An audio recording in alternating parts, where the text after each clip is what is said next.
Adrian, Hello. so happy to have you here. London International Awards 2022 is the judging week, and we are in Las Vegas. And this is Ocean 15. You are one of the 15 oceans that I'm about to cross. I think you are ocean number 4. I'm like easily the widest ocean. You are incredibly tall. It's like scary tall. I think like after like 6'5", it's probably becomes scary. You 6'6", Yeah, right? 6'5" is the cutoff point. Yeah. And then you become freaky. Yeah. But listen, it's about land, and I believe you're ocean. It's amazing. So I'm gonna cross your ocean, and I'm gonna do it like with the Seven Seas interview, which is like this format that I created for all my guests. So we'll go with the first like question, and then all the way down to the 7th question. Okay, you ready? I can't wait.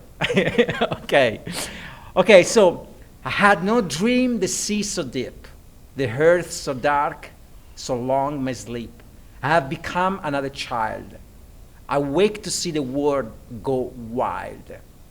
This comes from a stray poem of Allen Ginsberg. These words are amazing. And the last time we all wake up to see the world go wild, I think it was the day the pandemic began.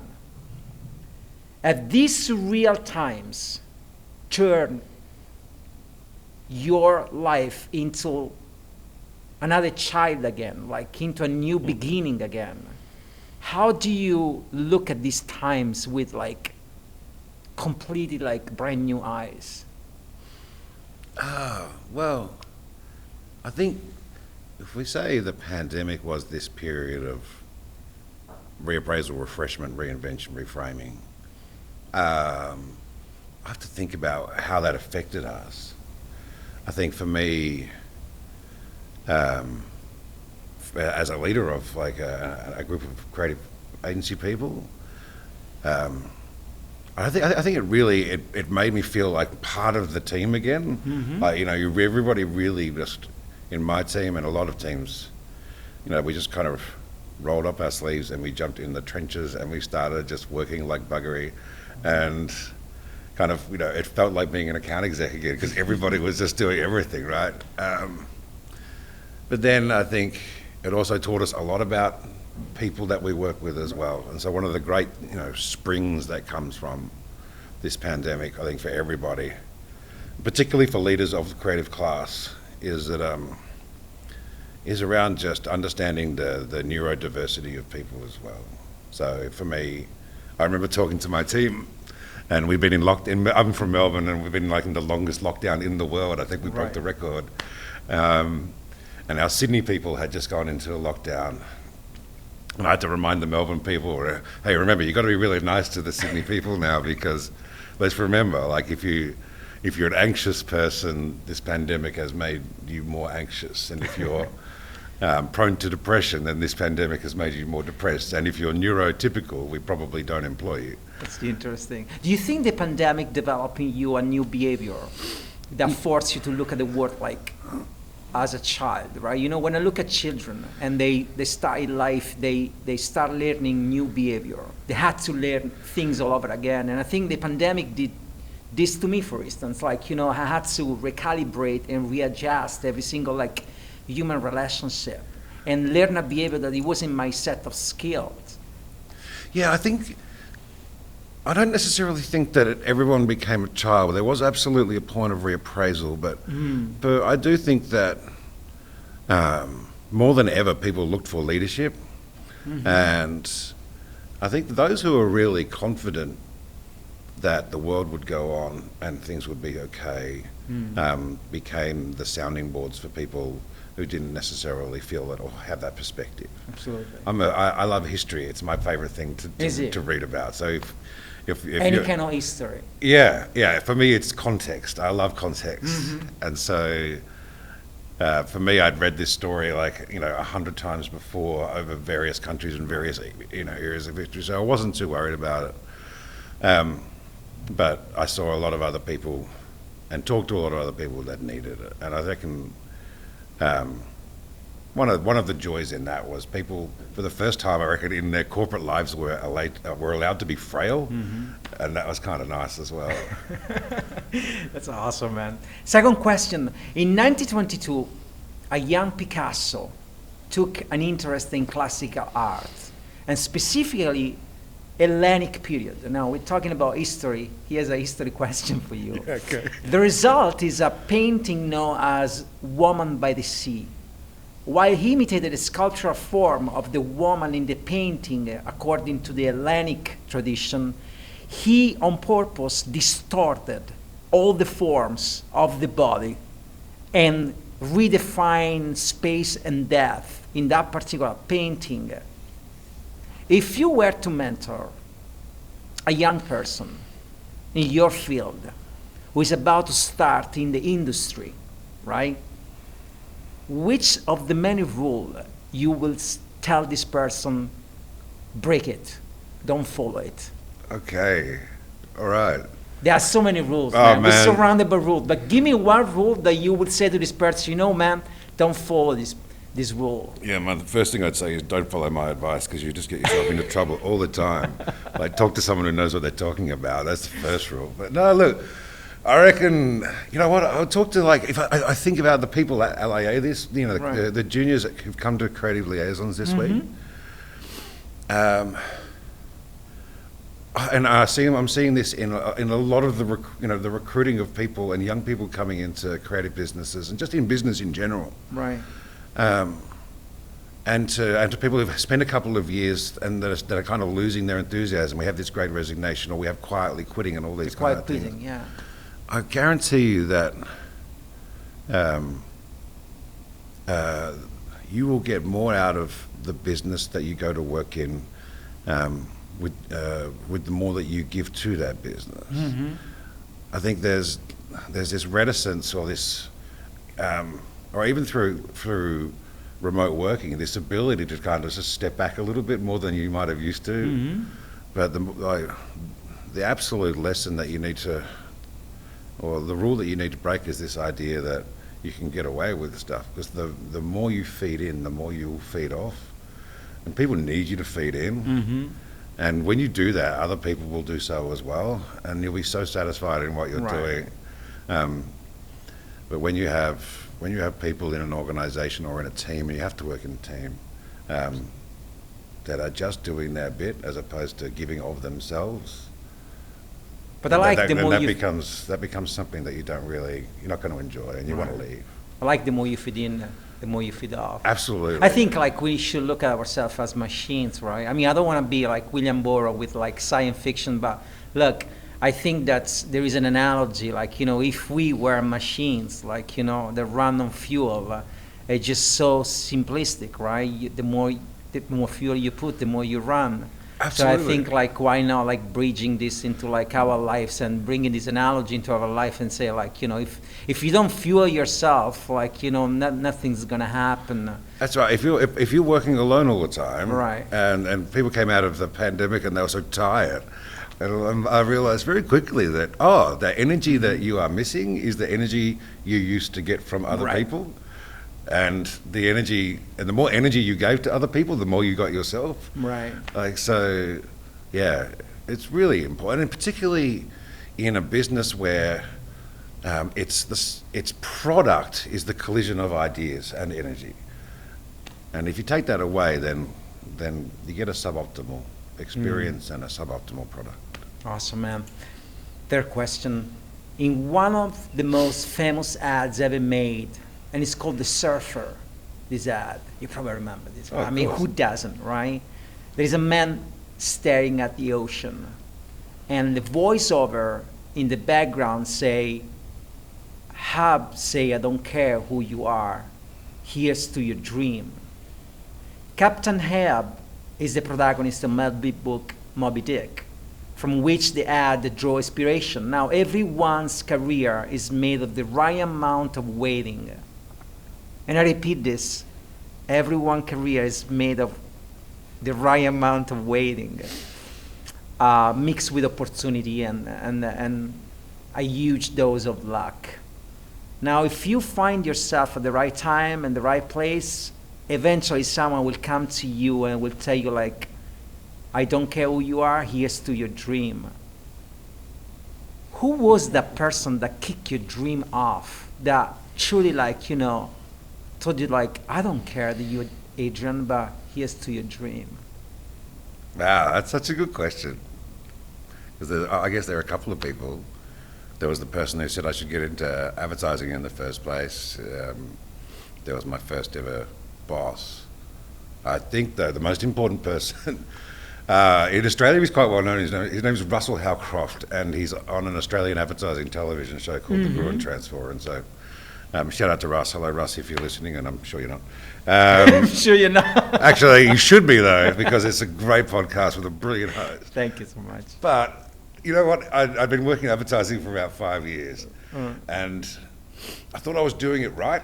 And I walked past Russell's office, and he goes, "Millsy, come in here. I'm going to give you a performance review." And I was like, "All right, sweet. Okay, let's do this." So I wandered in there, and he goes, "Look, Millsy, your clients love you, and that's great. And the work you're doing is really profitable. Well, that's fantastic. It's one of the better run businesses in the agency. But," he goes, "the ads that you are making are shit." He goes, "They're absolutely terrible. They're like they are not contributing to the cultural capital of this agency or this country at all. They may as well not exist because I can't show them to anybody else. Fix it." Man, you know, it reminds me. I read this about Martin Scorsese. Oh yeah. And at the very, very beginning, Martin, he didn't really like make any movies or any stories or any video related to like, you know, his life, his personal story. He tried to adventure like in different fields. And for, I think, like a couple of years, he worked on this video that was never released. So a very, very young Martin Scorsese. And I think he showed this, like, I don't know if it was Stanley Kubrick. And Stanley says, like, to this young Martin, like, "Look, I think what you're doing just a huge pile of shit." And he was like, "I just put like 2 years of my life on this." And he was like, "I think you should stick to what you know." And that's when Martin went and developed the first script of like Mean Street, which is based on like, you know, his upbringing.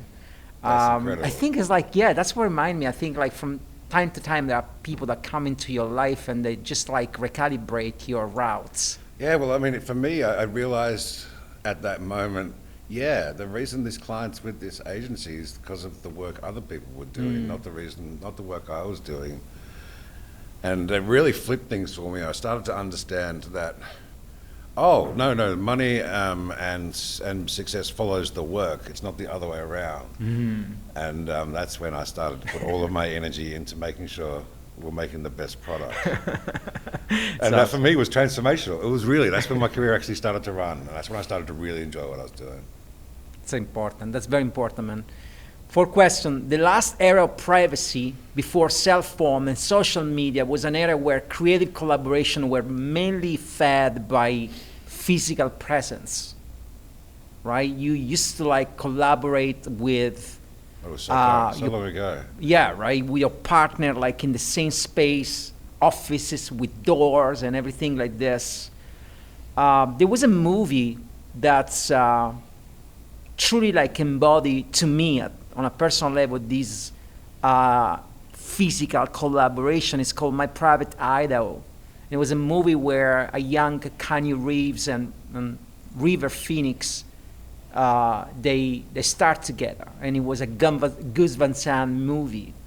In fact, in the movie, a lot of friendships start like to form, and like among them, it was like a very tight creative relationship between River Phoenix and Flea for the Red Hot Chili Peppers.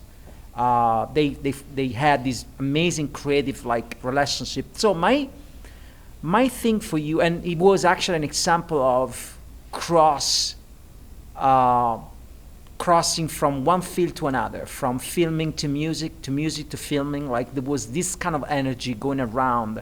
My question for you: have you ever experienced such in a workplace such like energy where you literally had contact or creative, like, exchange with someone that didn't really like belong to your field, but it was like maybe in music, or maybe it was like a carpenter.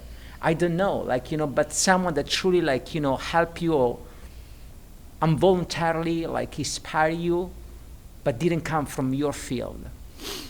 I'm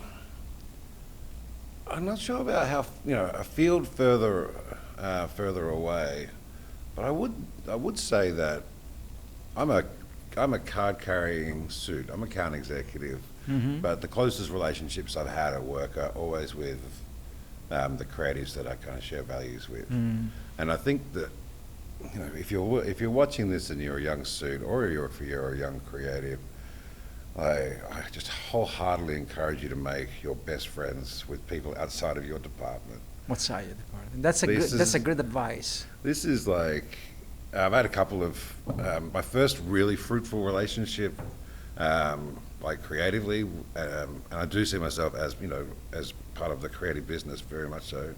I had a writer called John Mescal, who was the creative director at the time. And John Mescal he was one of my guests on this show. Oh, good, yeah. So, a great guy. So John and I worked together for 3 years, and there was an art director called Pat Barron, and I was the suit, and we together made some really, some pieces of work that we're really proud of. And like in 1 year, we won like 32 Cannes Lions for 3 different campaigns. Are you talking about Dumb Way to Die? Yeah, we made Dumb Ways. We made Guilt Trips, which won Grand Prix at Cannes as well. We won lots of LAAs, which are the best looking trophy going around.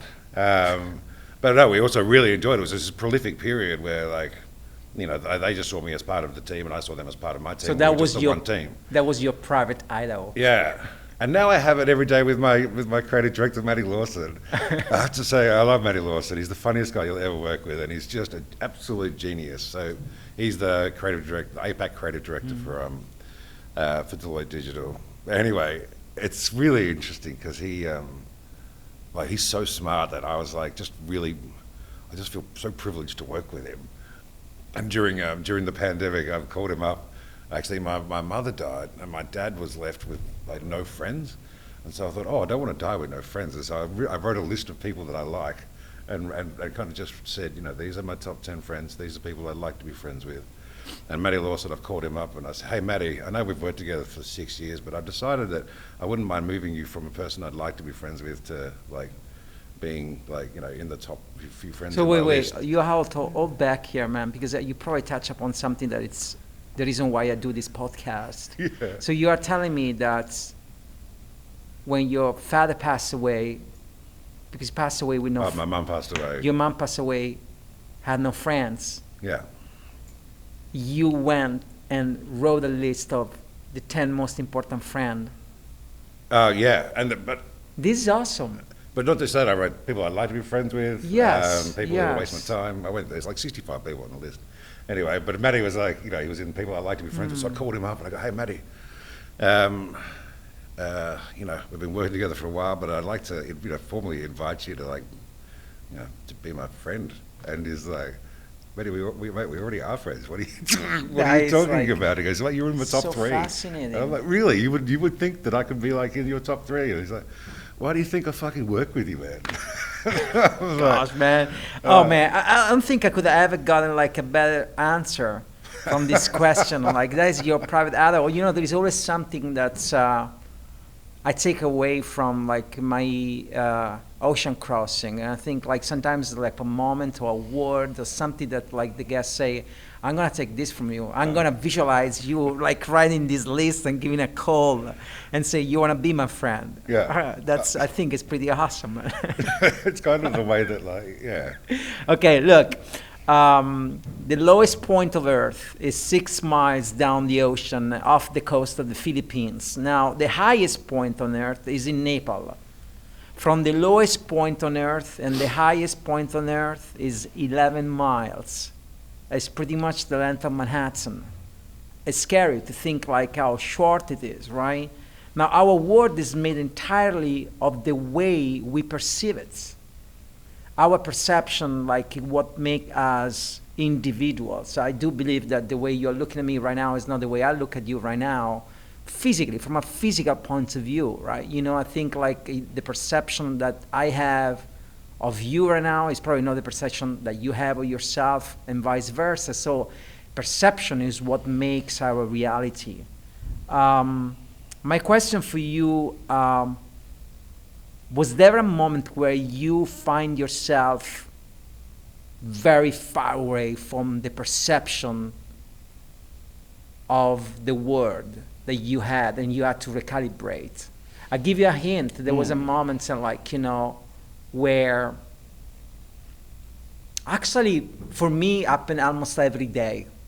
And I tell you, like, the most probably like stupid things that I realize how perception work, right? I love to work out in the morning. And let's say I do push-ups in the morning, right? When I'm doing push-up, the perception of me doing push-up is very neat and clean. I'm actually thinking like I'm doing this right. But if I record the movement of my push-up and then I watch it on the video, it's not the way I had it in my mind. It's completely different. I can see the defect, I can see the flows, I can see where I should have, like, you know, maybe like straighten up my core more. But while I was doing it, my perception, it was completely different. I thought like I'm doing it right. So there is truly a, like, you know, a divider between what we perceive and what reality is. Yeah. And sometimes during your professional life or during your personal life, this distance goes farther and farther and farther apart. Yes. If start 11 miles, it's gonna go farther and farther. Yeah. How that happen in your life, this? Yeah, it's actually it peaked when you become the managing director and you see video of yourself dancing at the office Christmas party. What's in your head is so beautiful, eloquent, and light. Right. And what in reality is just a fucking train wreck. So look, lesson for you. If you're a senior suit out there, don't dance at the office Christmas party. God, see, that's a good example, man. But yeah, honestly, it's something that I'd probably have to think a bit more about. But yeah, beyond the physical, I think, you know, we have our we all have these moments in our career where we're super fragile, and then when we're super confident. Right. And there are moments where you're like, oh shit, I'm just so important, versus, oh shit, I'm going to get fired. You know, I'm fascinated by the concept of perception, because perception to me works like an accordion. It's like, you know, it shorten up the distance between reality and perception, and it goes wide apart, like an accordion. And like there is only a moment where perception and reality meet and they align, and in that very moment, that's where your confidence goes really up, right? You're very, very confident. The more they go far apart, the more your insecurity grow. Yeah. And it's like, that's just one of the example of like perception work, but also like it's the only thing that makes us human beings, because as you know, in the animal kingdom, there is only probably one animal, which is the dolphin, that has a perception of physical presence, that they know that occupy a space in this universe, right? You know, I have a beautiful dog named Canella, but every time the little dog look at this reflection, she barks, right? Because she has no perception of her as a dog, right? She and the thing, like I was reading, I got really down the rabbit hole of perception and self-consciousness, and it's like it's something that we develop around 5 years old, when we are 5. Before the age of 5, kids don't have a perception of themselves. They don't know that occupying a space in the universe on this earth. You know, so I mean, I can talk. Like, you know, it's interesting. Like, firstly, like, someone should talk to the dolphins and give them feedback, because apparently they're assholes to porpoises. Apparently they bully the porpoise, which is really mean. But you know, I want people that I work with to feel worthy, and I want them to feel confident. Right. But I also want everybody to be honest with each other as well. Of course. But if you're in a leadership position like yourself, and you're looking and, you know, managing with your team, there's nothing There's nothing more powerful than a smile or some generosity. And but kids, like if you're watching this and you're new in advertising, just know there's never, ever going to be enough love from mum and dad. You'll never get enough. That's a You'll great always want advice, more, and man. they won't have time to give it to you. I'm Great sorry. advice. Which brings me to the sixth question. There is a poet I greatly admire, and I encourage you to read this guy. It's super young and like extremely brilliant guy. His name is Ocean Vuong. He was born in 1988 in Ho Chi Minh City, Vietnam, in a rice farm. His grandmother was a young woman who grew up in a countryside, while his grandfather was a white American in the Navy. He was originally from Michigan. A 2-year-old Vuong and his family arrived in 1991 as a refugee camp in the Philippines before achieving asylum and migrated to the United States. He wrote a few collection of poems, but one that truly caught my attention was this book titled, to me is one of the best titles ever, On Earth, We Are Briefly Gorgeous. When I read this title, I was like, oh my God, I'm speechless. On Earth, we are briefly gorgeous. If you could keep and alter one thing from the unforgiving passing of time that defines the beauty of living, what would you keep? See, I'm obsessed with that, and I tell you that there is another poem. I have the two here, actually. It's Nothing Gold Can Stay. It's a poem from Robert Frost, which is another way of saying, on earth we are briefly gorgeous. Yeah, well, I'm a Christian, right? And so that's a very Christian thought. People in my team would ask me, what did you do on the weekend? I say, I went to church, like everyone should have. And they go, Milsey, why do you go to church? And I'm like, I say, well, you're the #1 ranked copywriter in the world this year. You just won another $1 million client. Who do you thank? And it makes people think for a moment. Like for me, it's just gratitude is that most beautiful and most inextinguishable characteristic that I think makes us beautiful for a day. Trust me, don't put any value in your own beauty. I have drunk from the cup, and there is not a drop of youth in it. I used to be handsome, and things. I have fallen a long way. If I'm trying to bring down the men in my team, if I'm trying to just bring them down a peg, I will tell them at least one point in my life I knew what it was to be handsome. I really should be doing some push-ups in the morning, right? And then record yourself for perception. Love it. Look, this is the last question, and we are arriving at the end of the ocean, maybe just the beginning of the ocean. But look, this is a question asked to all my guests at London International Awards. Now you are here and you are flying back to Australia. When are you flying back to Australia? A couple of days. Couple of days, okay. You probably are going to ask you to pick up two memories. And I'm going to ask you to put these two memories, one in your carry-on and the other one in your luggage. Which one goes where and why? Okay. I think I've only got one of them so far, so I'll be honest. I have one in my carry-on. Okay. And it's... and I entered a few things this year. Hopefully a couple of them will pick up. But I know that a couple of them won't. And the bit I keep in my luggage is that I think that work was just it wasn't undeniably good. And there are pieces in this show that stand out so far ahead of the 95% that I'm re-inspired to do that work that no one saw coming again. Why would you put it in your luggage? Because I need to no, this is going in my carry-on because I need to get back and do it straight away. Because the fires are burning. You see some of the pieces of work and you're like, man, It's We're funny. capable of that. We should be doing that. Why are we doing that? Yeah. I will tell my guests like why up and down this question after they give me the answer. Yeah. Your carry-on is the thing that nobody can lose. Oh, is that what it is? Yeah, Oh, I thought it was and the your thing you need luggage right is now. the one that people can lose because right. the luggage can be lost. So Right, usually okay. you should put in your carry-on your most precious thing, and like you put in your luggage the thing that's hopefully you don't get lost, but if you get lost, The most precious thing, I think, is that we are so lucky to be here. Like most people go in their jobs and they work 40-hour weeks and they hate the people they work with, and so they live for other things or they work for other things.